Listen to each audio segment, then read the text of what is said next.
Hello everyone, welcome to my review of Dandadan. Is a manga series written and drawn by Yuki Nobuo Tatsu. It has been ongoing since April 6th, 2021. And Shueisha's Shonen Jump Plus app and website. The English publisher of the manga is Viz Media. That doesn't surprise me at all. This is cup and tea. The anime was done by Science Sual, who also worked on Star Wars Visions. The director is Fuga Yamashiro. The writer is Hicho Seko, who worked on Jujutsu Kaisen, Chainsaw Man, Killer Kill Episode 5, Going Gone Episodes 1, 10, 14, 20, and 27. The music was done by Kensuke Yoshi, who did work on Chainsaw Man in a silent voice. This is future editing for us. I forgot to mention that Otoki by Creepy Nuts is the opening, and Tai Dada by Zuto Mayo is the ending. Both songs are very excellent, like top tier anime songs, and they definitely deserve a mention. And I would like to go over the voice actors real quick and go over any other roles I know them from. Ken is played by Natsuki Haya, who also plays Tai in Digimon Adventure Tri and Last Evolution, Jocko in Dragon Ball, Tanjiro in Demon Slayer, Hydro in Romantic Killer, Huruka in Arc 5, Gekko, Maraba, and Gagenki in the Watch 2 animes. Momo is played by Shio Wakayama, who also played Erenzu in Dr. Stone, and Nakabawa in Nagato. Ella is played by Aina Sakurai, who also played Yosebub in the current Central Quintuplets, Uchaku and Welko in My Hero Academia, Gaspa in High School DxD, Akubo in Ocean no Ko, and Solution from Overload. Saku is played by Nana Mitsuku, who also played Hinata in Naruto, Sheila in Dragon Ball, and from Persona 5, Sana in Naruto, and Meg in the Supernatural, the animation. I can't stop mentioning Supernatural. It just happens. Gigi, who's played by Kaito Isuaka, who also plays Tanya in manga in My Hero Academia, Yumi in When a Girlfriend, Kaku in Demon Slayer, Genos in One Punch Man, Hifumi in Shirohiro, and Shinji in Arc 5. Lastly, Topograndma is played by Mayumi Tanakawa, who also plays Suno, Krillin, Yachirobe, Fushitara, Baba, and Monocha from Dragon Ball. I mean, honorable mention, I haven't seen One Piece by Luffy from One Piece. That's probably her most famous world. And I feel like I should mention that because, One Piece. I have heard, the Luffy voice. I'm like, that's Krillin! But anyways, now we can get on to the review. Momo got broken up with because she doesn't have a lot of money and she won't have sex. Great basis to break up with anyone, Fucking terrible. Momo likes guys like Ken Takakura, who's a Japanese actor. I actually don't mind looking up specific references like that, because it's a Google search away. Momo stands up for a guy gang bully named Ken. Ken thinks Momo likes him. Ken believes in aliens. Hello, my baby. Hello, my honey. Momo got a note in last job, but I apologize immediately. Momo believes in ghosts. But two have a ways to see who can prove that the other that ghost and an alien doesn't exist. Momo doesn't have parents but has a grandma that's a spirit medium. Momo really loves her grandma, that's why she believes in ghosts. Ken meets the ghost Topo Granny, and if you can't unwind her, you be cursed. Momo meets the aliens, the Cyprians, the Dick's surgical operation tools. It's like, you want to play Operation, but with your dick? I got a show for you. And they begin to have sex with Momo and extract her yours, which sounds painful. Tobo Granny fused with Ken and teleport to Momo via her phone. Momo broke free using her chi. Momo got Tobo Granny out of Ken, but he's still close as long as Tobo Granny has his Reno, because that's how she closes people, by taking the dick. And Momo has to use her powers to keep the codes under control. Momo's gonna help Ken get his codes lifted. Ken's full name is Ken Takahawa. I liked this episode, so I'm gonna say this now. Since I reviewed this, I'm gonna compare it to this. But this is for characters' interactions. It's what the Suicide Squad isekai wanted to be. A bunch of ragbar characters, ragtag team, getting together and, being the odds. Well, most of the characters in that anime are forgettable. What can I tell you about King Shark? He's a shark. And that's it. That's all I remember of his character. They, again, unmemorable adaptations of his characters. But immediately, Momo and Ken are both goofballs. Weird people by, I guess, society standards. The point being is, these are two, real people that get along and have fun interactions. And that is something that Suicide Squad Isekai was missing, and it's here. Anyways, I'm getting sidetracked here. This is a great first episode. If you like dicks and ball jokes, there are plenty here. Plentiful. But, again, the fact that aliens and ghosts are here right off the bat is great. This show is fun. Again, the character interaction is fun. I think getting one's dick back is definitely something that a lot of people can relate to because it's the dick. So it's definitely relatable situation if I was put in that situation type thing. I think that's good. Moving on to episode 2.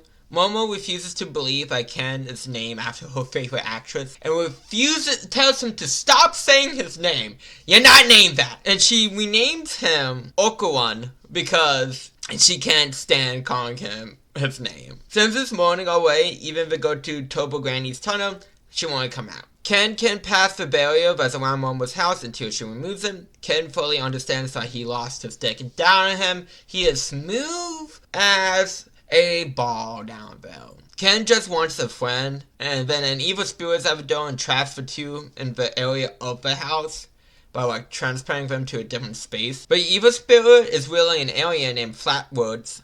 I wonder if it's because, Dickless Flatwoods. Flat.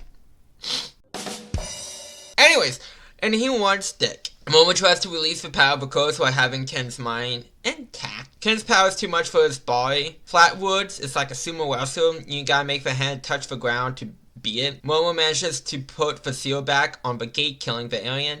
After Momo and Ken, after Momo got beat up and the Flatwood alien made a cradle on the wall, and so Momo was past the game and she grabbed Ken, hold him tight, and then put the seal back on the shrine, killing the alien. Momo passes out so the curse takes over Ken. I like this episode. This is a fun action piece episode and kind of shows off Ken's powers for the future and what Momo can do. And again, more interactions are fun. Episode 3. We see Santa Dodoria. Imagine that. Dodoria, Santa Claus. You better not cry, better not pout, I'm telling you why, Santa Claus. Get everything wrong about a male idol in terms of a fortune-telling reading. Santa Dodoria is Momo's grandmother, and it's named Seko. Seko sets up barriers to be Tobo Granny.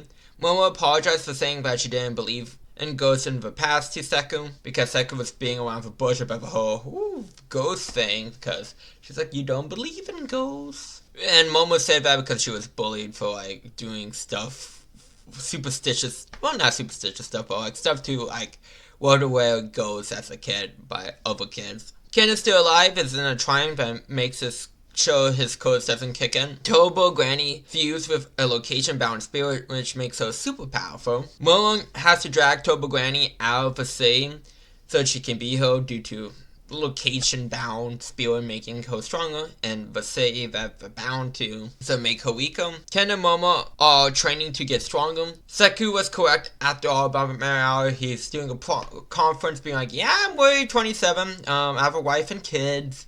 Everything Seku predicted was true. Since Momo relies on her Cypher power, Seku wants her to try not looking at Ken, but that causes the coast to take over. Then we got Ken has to use the bathroom and Momo's trying not to look type of a situation. Tobo Granny challenges Momo tonight or everyone will die if she refuses. I like this episode. Seku's, again, another goofball added to the bunch. It's really enjoyable. And this sets up more of the stakes besides, dick. Getting back Ken's dick. Death is a great motivation to also. So, I like this a bit.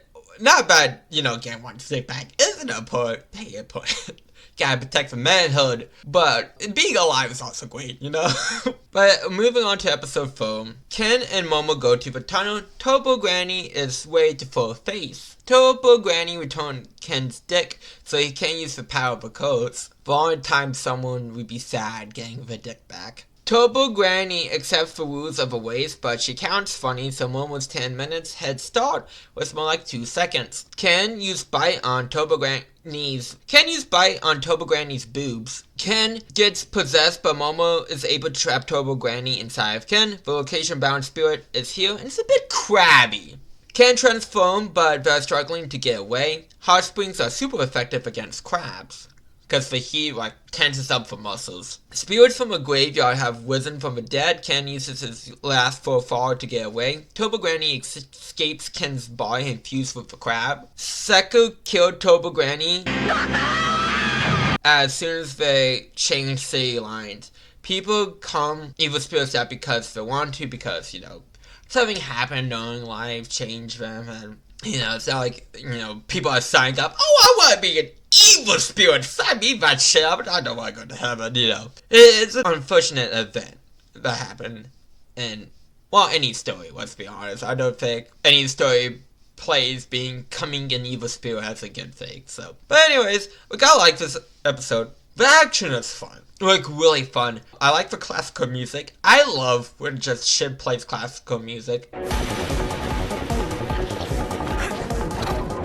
And yeah, again, great action. That's really all I have to say. Turbo Granny is just fun to have, interacting in more of a casual. She's still trying to kill them, but more of a less threatening state, even though she is threatening. It's just not as thick. That's how I should say, not thick, and she's a tiny bit more playful. And that is good to see. I love that interaction. But moving on to episode 5. Ken is nervous by saying hi to Momo, but she's cool. She's a cool kid on the block. Ken is bullied a lot. Ken wants to talk about ghosts. Momo wants to talk about aliens. Ken and Momo keep missing each other. They found each other and realized they were looking for one another. Momo's friends fought for 2 kisses, and that started a fight between Momo and Ken. Momo seems to not want to be talking to Ken right now. We meet Arya, who shows kindness to Ken. Arya is a bully in reality. Momo hears her talking shit about Ken and drops a wash tub on her head. Momo apologizes for her attitude earlier to Ken. Ken has his dick back, but he's missing his orbs. Momo pulls out the orbs and Ken and went to a good luck cat, and it's Turbo Granny was able to hide in Ken. If Turbo Granny dies, no balls for Ken. Ken has Turbo Granny's power, so it's just her consciousness that went into the doll. Momo says that they would give Turbo Granny her powers back as soon as they get Ken's balls back. Turbo Granny dropped Ken's balls somewhere. I like this episode. This is more of set up for the rest of the season, basically. Again, I like Turbo Granny becoming more of a recurring character. I do like that. I do like her interactions with the main characters. And Arya also becomes a recurring character, and I like her. And I don't know if it's because I've been playing that such a quintuplet game for fucking forever months. But I'm that's just what voice actor. I could tell. Before, I looked it up, and am I correct? Yep, I'm correct. And we get more from the next 2 episodes, but I do like the character of Arya, so moving on. Well, actually, before we move on, the fight, not really fight, but I guess fight between Momo and Ken, kind of pointless, misunderstanding, whatever. Not the biggest fan of that, but overall this episode is fun, great. I'm not gonna be too complaining about that, so. Moving on to episode 6. The balls have high life force in them, so someone probably took them, because who doesn't want life force? Classmates want to use Ken to get closer to Momo. Ken uses his powers because his classmates says that Momo sleeps with anyone, just lays it all on the table. So anyone can just do the deed. Ken is falling for Momo. Arya's every girlfriend character. It's oh my god, she's so pretty, we gotta stop. Each time she goes out in public, it comments how pretty she is. I'm so sick of that I want a girlfriend. It's yeah, they just released When Girlfriend 29, and it's they still go oh my gosh, she's a hoe, so cute, she's a hoe, so cool. And it's we're 29 volumes in. We get it, she's a hoe, is fucking hot. Don't have to do this every time. And that's what it reminded me of, maybe because 29 just released in English, and I just read, so maybe that's my fault for being with a girlfriend. I don't know, but that did kind of just old fat feeling. I was like, oh, this shit again. Arya was born with star of a rumor about Momo sleeping with anyone. Arya saw Momo's psychic powers, and she has one of Ken's balls. Arya sees a woman in a red dress that no one else can see. Arya can see ghosts due to the ball being able to awaken her psychic powers. Turbo Granny knows that Arya has the golden ball. Arya attacks Momo because she thinks she's a demon. You know, saving people, hunting things, family business. The lady in red grabs Arya and claims to be Arya's mother. Ken gets Ian. Mommy is named Acrobatic Silky. Arya gets Ian too. Momo gets Ian. Momo boned Acrobatic Silky's hair and the healers got free. I like this episode. This episode's fun. Again, this is more of showing Arya's personality, and I do like it a lot. There's that. And then that's all I really have to say about this episode. The action is decent, but like a lot of enjoyment for the Acrobatic Silky part is like next episode, so like it's like the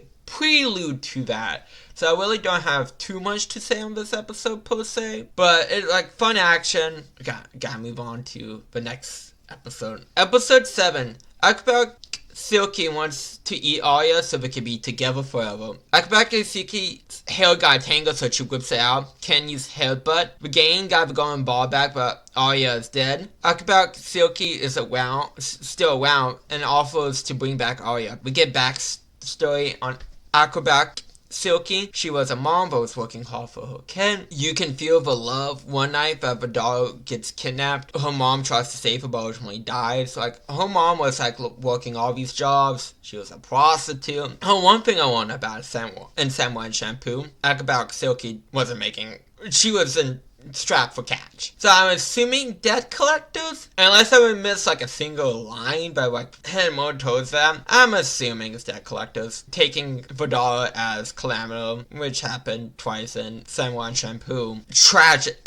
Very well done. I would think this would cause so much whiplash up to like the series at this point, but it doesn't. I didn't feel whiplash at all. It ain't like fucking, what was the Centaur anime? She like, I forgot what it was called. I watched it and it was like, watching a slice of my life goofiness. And then it was fucking World War II! I was like, what? How did we get here? It wasn't anything like that. I can't remember the Centaur anime's name top of my head. I'm not looking it up. I don't care enough. I don't remember liking that anime at all. Well, not that much, I should say. It just feels so integrated into the story. And again, no whiplash. It's just very oppressive for like something that's so comedy, so funny, so like focused on the laughter, and really didn't have those. I mean, it had serious moments, but not like on this level of a scale. Done in a really good way, respectful way, and it feels natural. That is 10,000% props to this show. Arya's mom is dead. Arya saw Acrobatic Silky after her mom passed and called her mom by mistake. And Acrobatic Silky's wires got crossed. Be like, oh, I remember I had a doll because this is after she died, but I can't remember her doll's face. So she's like, oh, Arya must be my doll.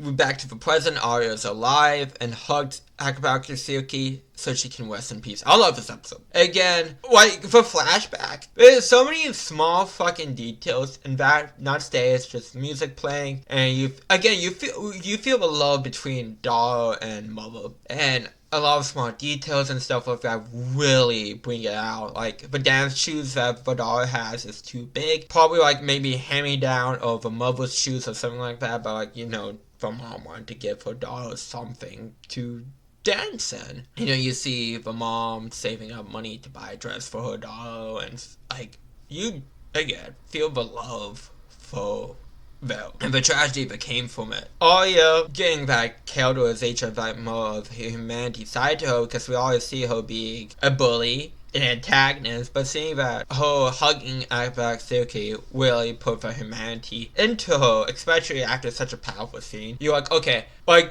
Arya was kind of like a freeze-up. Like, you just like seeing her be a bad guy, antagonist, but after you see the hug, you're like, okay, I like this character as a person that has a good side to them. But yeah, I really like this episode. I would say I love this episode. But moving on to episode 8. Arya still thinks Momo is a demon. Arya and Momo are at Charlotte's fort. Ken says he wants to help people, and Arya thinks he's under Momo's control. Demonic control. Arya likes Ken now, so we have a lot of triangle forming. We get to that when it becomes more prominent. Ken got his ball back via baseball. Momo thinks Ken is seeing Arya instead of her, or instead of spending time with her. Momo sees Ken on top of Arya. Ken was really working out. Arya confessed her feelings to Ken, and tried to kiss him. That's how they, they tripped and fell. Arya was on top of Ken, and that's why Momo see, of course. Gotta get that drama. Momo is mad at Ken for lying about his whereabouts. Ken, Momo, and Arya get sent to Wall school. Danger, Nessie! Nessie uses the wall to feel like where you are, and has a fucking laser beam. And we got a Mantis Trip boxer. The Scipions are back and want Ken's power. Arya got acrobatic Silky's power because she transferred her life force to Arya. Makes sense that she has the power. I like this episode, minus the relationship stuff. It's not bad. It just feels like a weight to the story. Like, it bogs it down a bit. And I kind of hate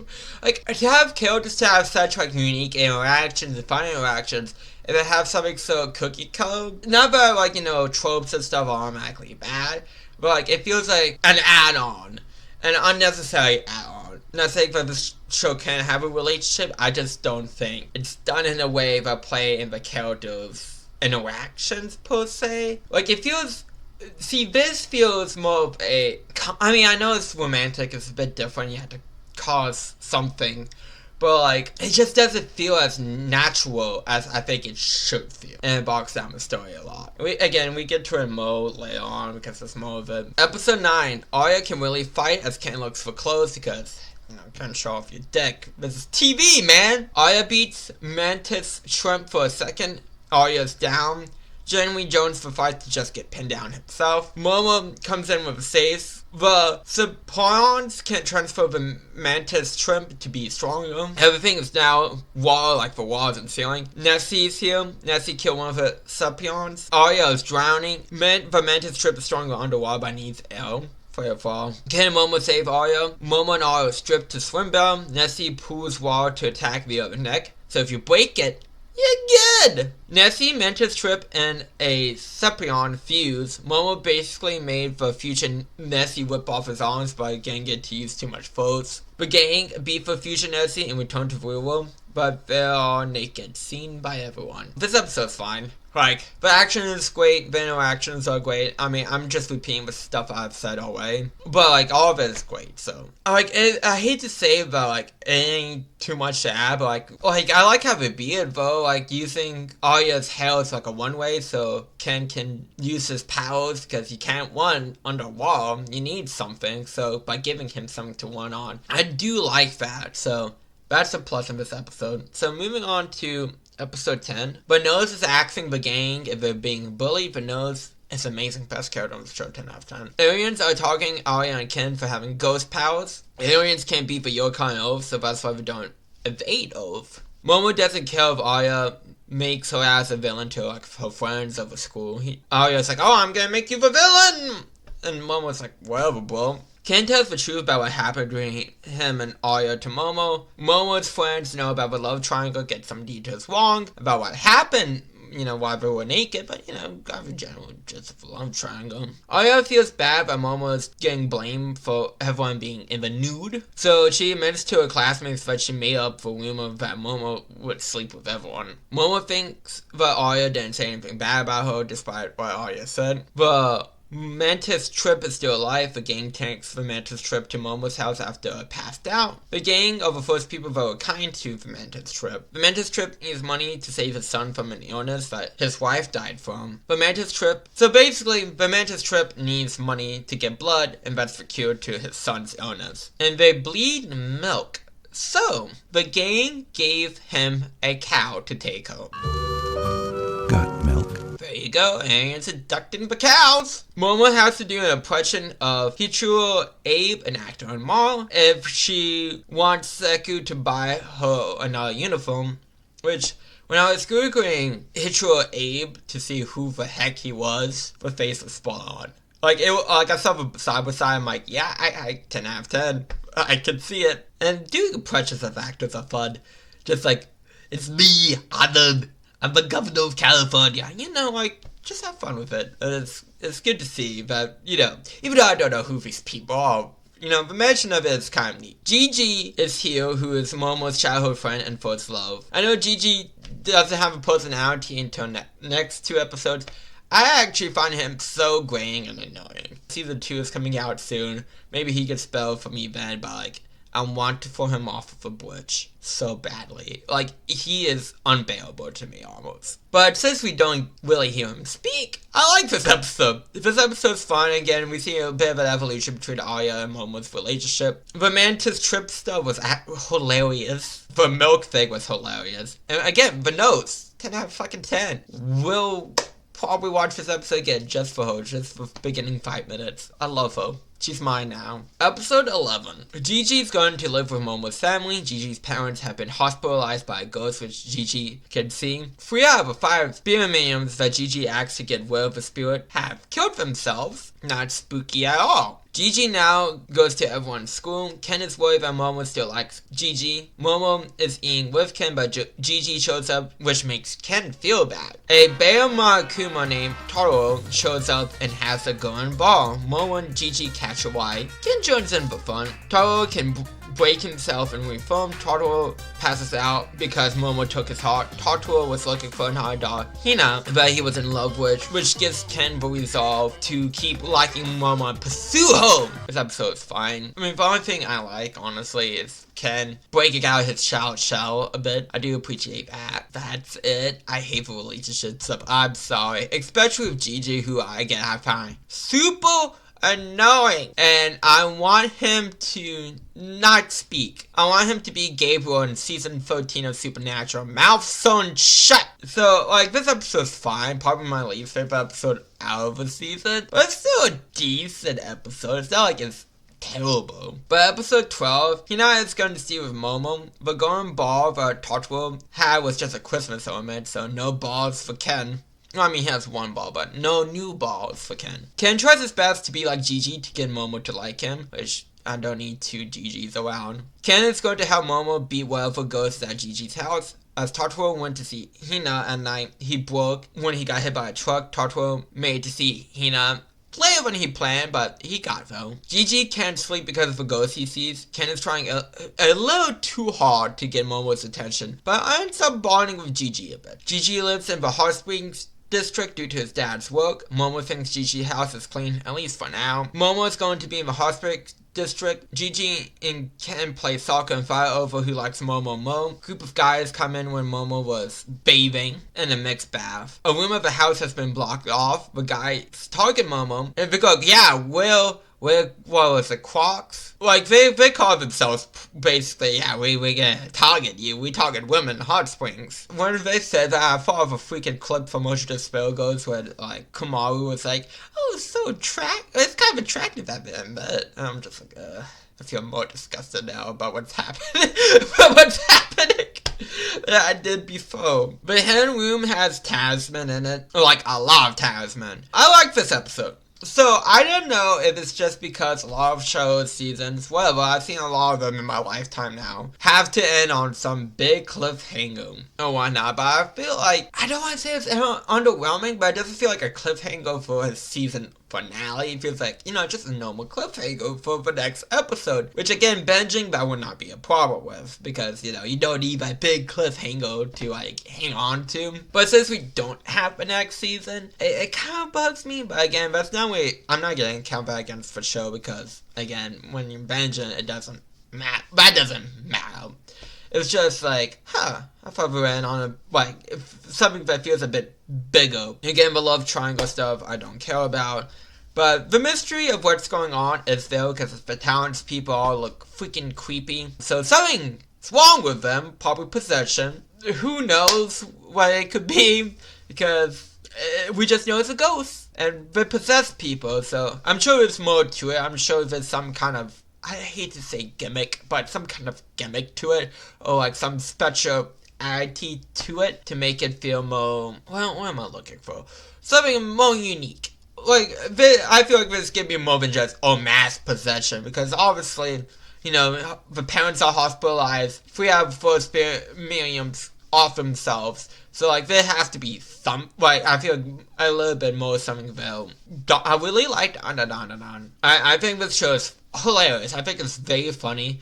I mean, I didn't laugh out loud at anything, really, but I'm like, okay, that's funny, but, you know, a lot. Again, the character interactions are very great besides the love triangles. I mean, I guess it's a love square now, but other than that shit, I mean, it's not when a girlfriend or Koa bad. We get to Koa bad in season 2 of Koa's Review. Again, I feel like it bogs down the story. But, like, the action is fantastic in this show. It feels like it can balance the tone of comedy and serious very well as well, which is very important because a lot of stuff can't do that. Like, Guardians of the Galaxy Volume 2, you know, you got the death scene at the end of the movie, and then crack a joke and kind of push you out of the moment, and then they tried to go back to the moment of Yondu dying, suppose Guardians of the Galaxy Volume 2, and it's like, why did you do that? Like, I get you trying to, like, you know, make it less serious and less sad, but, like, you don't try to go back to the sad moment after you try to make a joke. It's just awkward. Don't try to put the fun in Funeral Guardians of the Galaxy Volume 2. This show doesn't do that. This show takes the serious moments seriously, as it should, and the comedic part for that. But yeah, I would give Dandadan a 9 out of 10. Fantastic show. If you like this review, give it a thumbs up. If you dislike this review, give it a thumbs down. And hit that subscribe button if you want to see more for us content in the future. And we'll see y'all next time. Bye.